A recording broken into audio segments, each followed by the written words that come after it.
Halo semua, apa kabar? Di video kali ini, saya akan membuat tutorial cara menggambar garis atau line, menjelaskan fungsi tracking polar, menggambar dalam auto mode, dan menjelaskan fungsi mouse dalam AutoCAD. Ada dua cara untuk menggambar garis.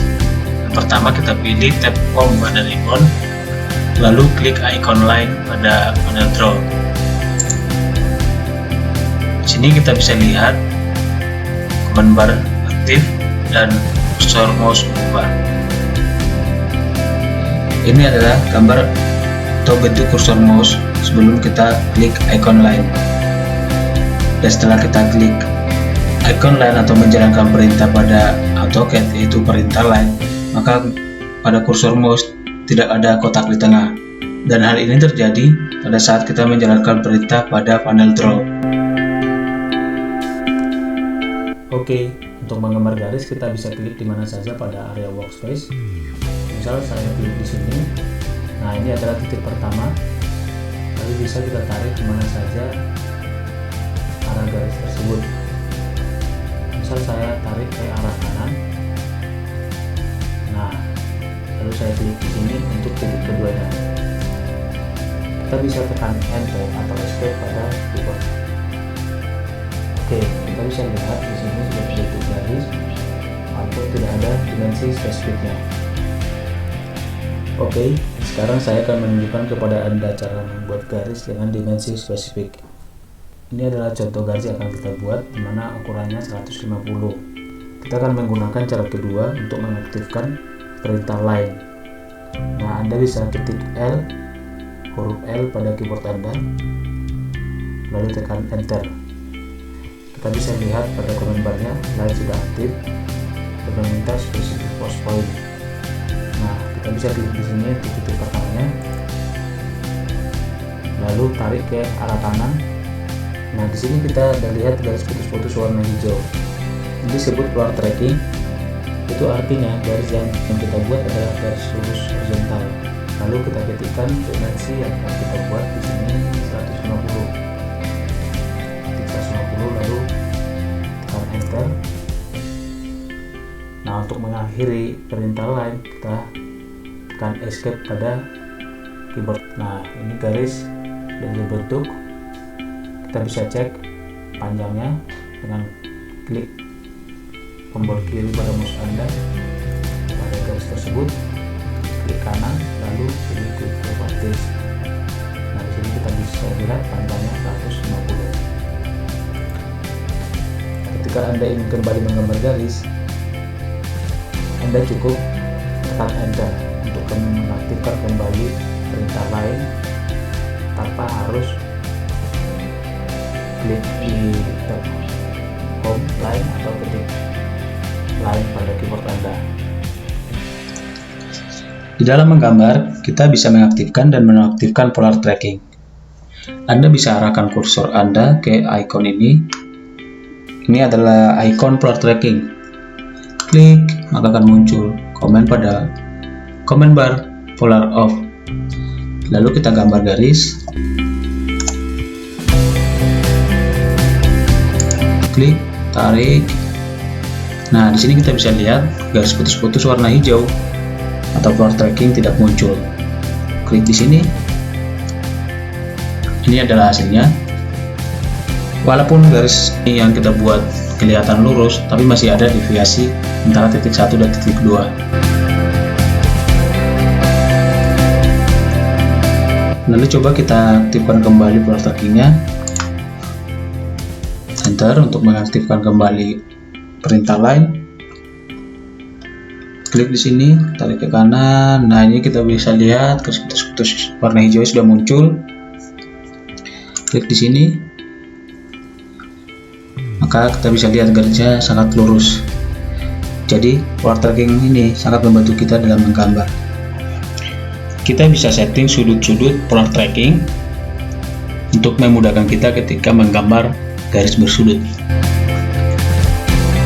Arahkan kursor Anda ke icon polar tracking. Sebelah kanannya ada tanda panah, klik, lalu pilih tracking setting.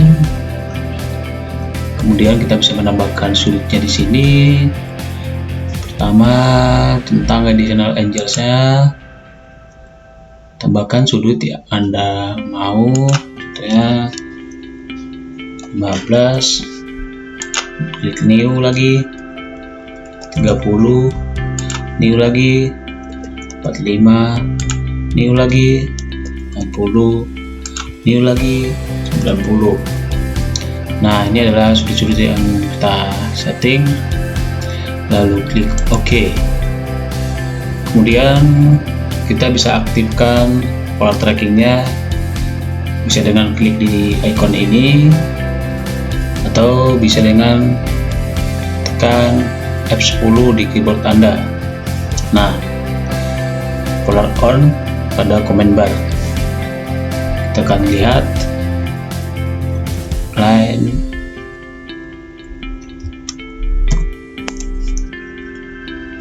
kita klik di sini, kita akan lihat polarnya, sudut-sudutnya. Ini 0 derajat, kemudian 15 derajat, 30 derajat,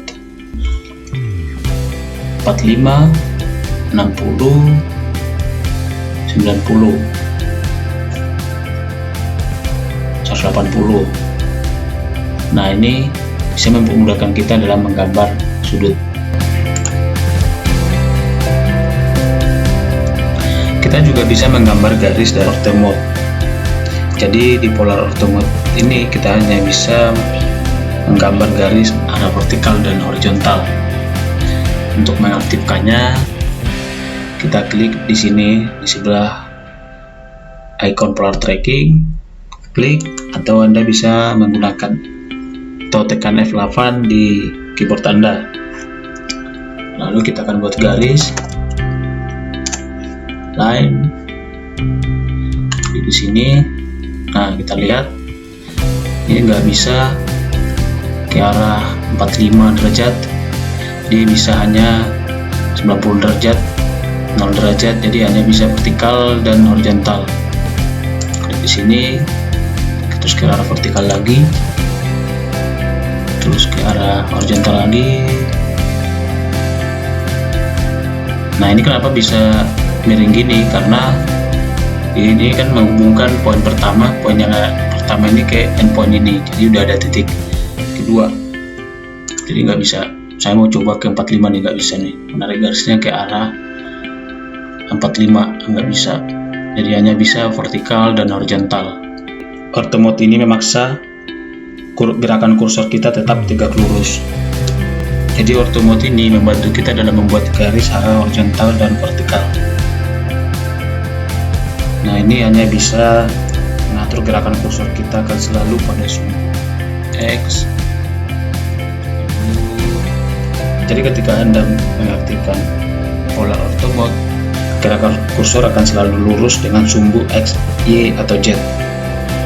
Anda tidak bisa menarik garis ke arah 45 derajat atau memindahkan objek dengan perpindahan sudut selain 0 derajat, 90 derajat, 180 derajat, terus 270 derajat.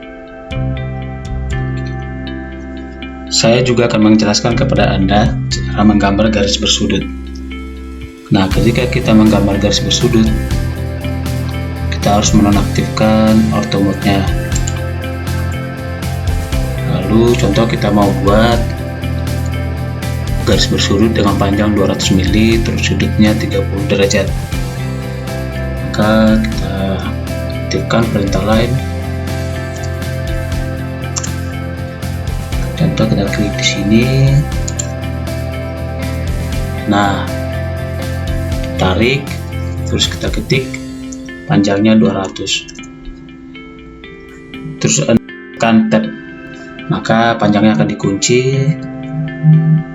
Terus kita masukkan sudutnya. Nah, ini sudutnya 30 derajat. Lalu enter. Kemudian escape. Nah, ini adalah garis dengan panjang 200 mili, terus sudutnya 30 derajat.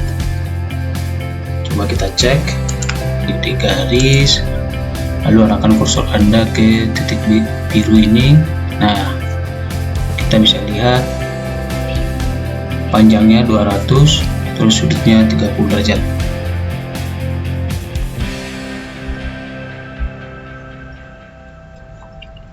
Oke, terakhir saya akan menjelaskan fungsi mouse pada AutoCAD. Untuk mempermudah, saya akan menampilkan gambar mouse. Nah, scroll berfungsi untuk memperbesar atau memperkecil objek kita atau workspace kita. Kemudian juga untuk memindahkan area kerja kita. Apabila kita scroll up, maka zoom out. Apabila kita scroll down, maka zoom in. Untuk memindahkan atau menggeser workspace kita tahan, tekan, tahan scrollnya. Nah, ini. Jadi saya gambar di sini, coba kita buat line.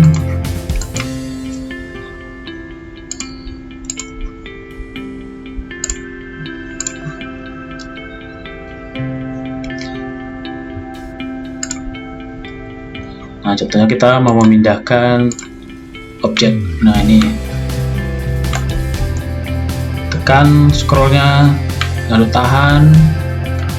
Nah, untuk memperbesar tadi scroll down, untuk memperkecil scroll up, atau scroll ke arah kita untuk memperkecil, atau scroll ke bawah untuk memperbesar. Kemudian tombol kiri, dengan mengklik tombol kiri maka kita bisa memilih objek. Contoh line. Nah, kita klik tombol kiri maka kita memilih objek. Atau saya buat garis atau objek line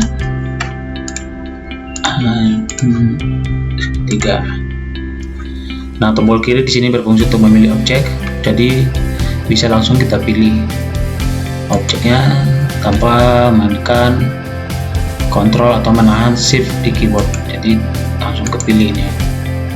Kita mempunyai banyak objek, akan memakan waktu bila kita klik satu-satu untuk memilih objek ini. Nah, ini kita klik satu-satu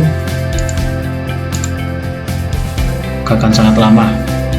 Cara cepatnya kita klik pada area kosong, lalu tarik ke kanan sampai menutupi semua objek, maka akan terpilih semua objeknya.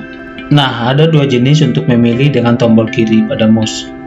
Bila saya tarik ke kanan, maka warnanya biru, dan bila saya tarik ke kiri, maka warnanya hijau. Apa perbedaannya? Nah, ini saya tarik ke kanan, warnanya biru, artinya area tersebut atau objeknya harus tertutupi semua. Jadi ini harus tertutup semua nih. Nah, contohnya kita lihat lagi. Di sini bisa kita lihat objek yang tidak akan terpilih adalah segitiga yang di atas dan busurnya. Kenapa? Karena tidak tertutupi semua. Nah, kita klik, maka segitiga di atas dan busur tidak terpilih. Dan bila saya tarik ke kiri, maka cukup satu part saja untuk memilih objeknya. Nih,